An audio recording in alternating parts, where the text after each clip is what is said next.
In a world where equations collided with egos, one student's defiance sparked a revolution. Picture this. A lecture hall steeped in tension, a professor's inclusive ideals clashing with a genius's unyielding logic. When Elias Thornfield challenged Professor Voss's reforms, he didn't just solve Ramsey's riddle. He exposed a truth that shattered Windermere University's ivory tower. Was math meant to bend to society, or transcend it? Dive into this explosive saga of ambition, rebellion, and the hidden numbers that changed everything. Don't forget to smash that subscribe button, because this story isn't just about theorems. It's about the minds daring to rewrite them. The autumn sun filtered through the stained glass windows of Windermere University's Fleming Hall, casting prismatic shards of light over rows of mahogany desks. The advanced mathematics class was a mosaic of whispered equations and restless pens, its air thick with the scent of aged textbooks and ambition. At the lectern stood Professor Helena Voss, her sharp silhouette framed by a projection of Euler's identity. Her reputation preceded her. A prodigy who'd rewritten combinatorics textbooks at 28, now a staunch advocate for inclusive rigor. Yet today her voice carried an edge. Mathematics must evolve, she declared, pacing the room like a general surveying troops. We can no longer cling to archaic standards that alienate marginalized voices. True progress lies in accessibility, not elitism. Her gaze swept the class, lingering on a cluster of students from underrepresented backgrounds. They nodded, though their eyes betrayed unease. At the back of the room, Elias Thornfield sat motionless, his notebook blank except for a single line. Pi equals 4/1 minus 4/3 plus 4/5 minus 4/7 plus. His reputation as a savant was whispered in library corners. How he'd solved the Kepler conjecture in high school, how he saw numbers not as symbols but as living entities. Yet he'd spoken barely a word all semester. The silence shattered when Voss dismissed Gauss's axioms as colonial relics. Elias raised his hand, not with the hesitant flutter of others, but like a blade unsheathed. "Professor," he began, his voice low but piercing, "if we discard objective truth for relativism, how do we distinguish innovation from delusion? Lowering standards doesn't empower, it infantilizes. Even Pythagoras would have failed your inclusive calculus." The room froze. Voss's face flushed crimson. "You confuse rigidity with rigor, Mr. Thornfield. Mathematics isn't a hierarchy to be gate-kept." "Then why," Elias countered, rising slowly, "do your inclusive syllabi omit Galois theory? Because it's hard? Or because you're afraid some might fail?" A student gasped. Voss gripped the lectern, her composure cracking. Class dismissed. As chairs screeched and backpacks zipped, Elias lingered, tracing the infinity symbol on his desk. Outside, golden leaves swirled in the wind, a silent echo of the storm he'd unleashed. The aftermath of Elias's outburst hung over Fleming Hall like a storm cloud.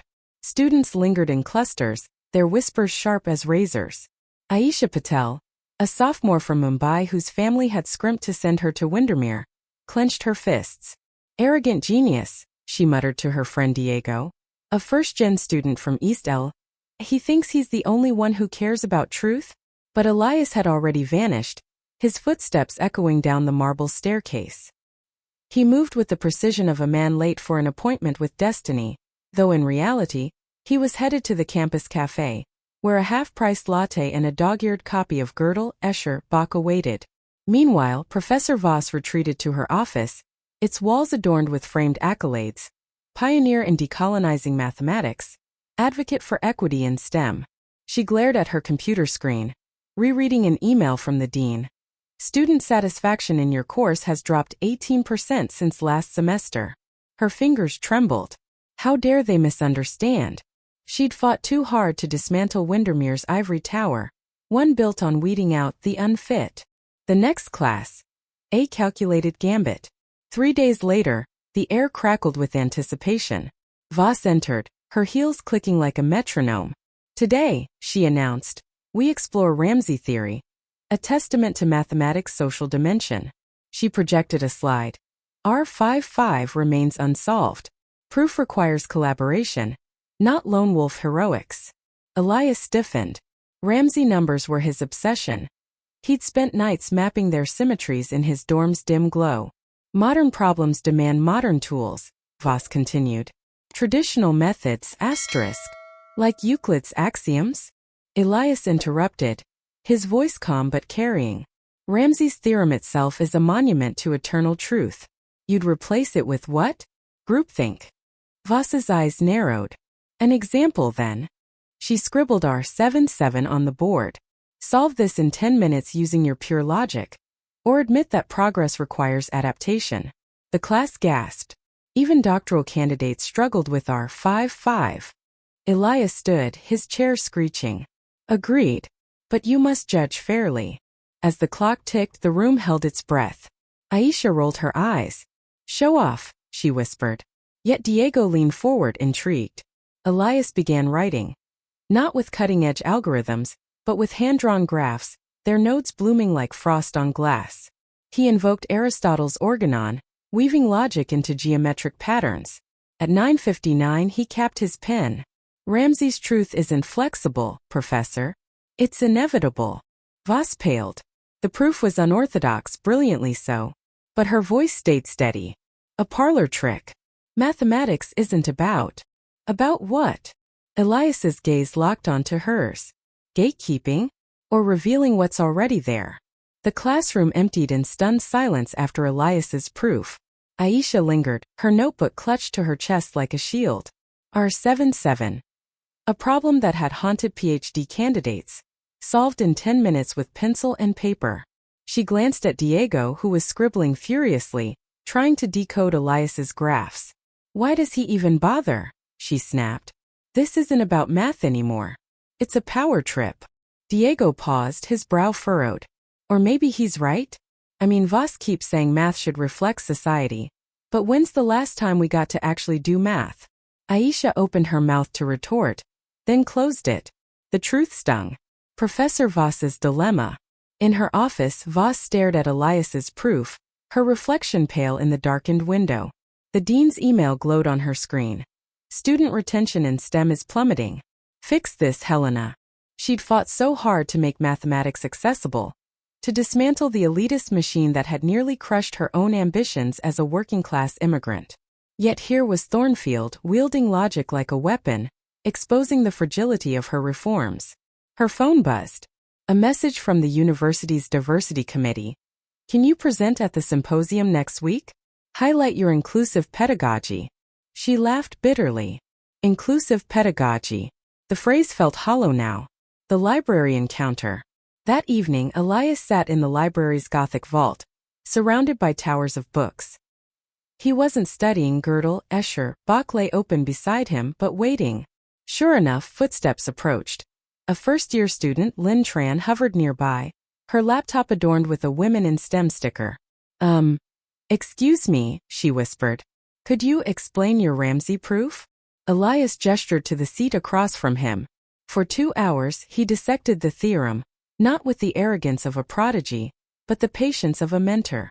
Math isn't about speed or complexity, he said. It's about seeing what's already there. Lynn left with stars in her eyes. The club is born. By Friday, whispers had turned to murmurs. A flyer appeared on the math department's bulletin board. Hidden Numbers Club. No prerequisites. No grades. Just curiosity. Meet at midnight in room 302. Aisha scoffed. Another one of Thornfield's ego trips. But Diego showed up, as did Lynn, 2 freshmen from the Navajo Nation, and a transfer student from Gaza. They found Elias rearranging the room's desks into a circle. This isn't a lecture, he said. It's a conversation. Bring a problem you've never dared to solve. The challenge. By week 3, the Hidden Numbers Club had outgrown room 302. Students spilled into hallways, scribbling proofs on napkins and arguing over coffee. Professor Voss observed from a distance, her jaw tight. Amateurs playing at Revolution, she thought. Yet her inbox told another story. Emails from parents praising Windermere's innovative approach, deans marveling at rising retention rates. Her breaking point came during a lecture on differential geometry. Aisha Patel, her star pupil, the one she'd mentored for scholarships, raised her hand. Professor, why aren't we covering this material in the club's simpler way? Voss slammed her textbook shut. Because this is mathematics. Not some feel-good parlor game. The gauntlet. That Friday, an email blasted to all math students. Mandatory assessment. All students must submit a proof of the Hodge Conjecture by Monday, graded on originality and social relevance. The club erupted. She's trying to humiliate us, Lynn cried. Elias studied the email, his expression unreadable. No, he said. She's trying to prove us wrong. The divide. The class fractured. Aisha campaigned for collective action. We'll boycott. What's she gonna do, fail all of us? But Diego hesitated. Elias's club taught me to love this stuff. Maybe we play her game. On our terms. Monday arrived. Voss smirked as stacks of papers landed on her desk, until she began reading. Aisha submitted a blistering critique of the Hodge Conjecture's Eurocentric framing. Diego paired the proof with Navajo weaving patterns, illustrating topological invariance. Lynn wrote in Vietnamese, "Beauty exists in rigor, not leniency." And Elias? His submission was blank except for a quote from Euler. Mathematicians have tried in vain to this day to discover some order in the sequence of prime numbers, but we have reason to believe that it is a mystery into which the human mind will never penetrate. The reckoning. Voss grated in solitude, her red pen trembling. A knock interrupted her. It was Dr. Ramirez, Windermere's diversity dean. Helena, the club's midterm results are unprecedented. 32 A's. 32. They cheated, Voss spat. Or they learned. You've been so busy decolonizing math, you forgot to teach it. The ripple effect. By November, Windermere buzzed with rumors. The Hidden Numbers Club had infiltrated even the physics department. Aisha, once Voss's loyal advocate, now spent nights in the library with Diego, dissecting fractals through the lens of Mexican muralism. Math isn't just numbers, he joked. It's the graffiti of the universe. But the real revolution was quieter. Lynn Tran, who'd once apologized for her accent, now stood at whiteboards, explaining Poincaré conjectures in Vietnamese. Geometry is poetry, she told freshmen. You just need to translate it.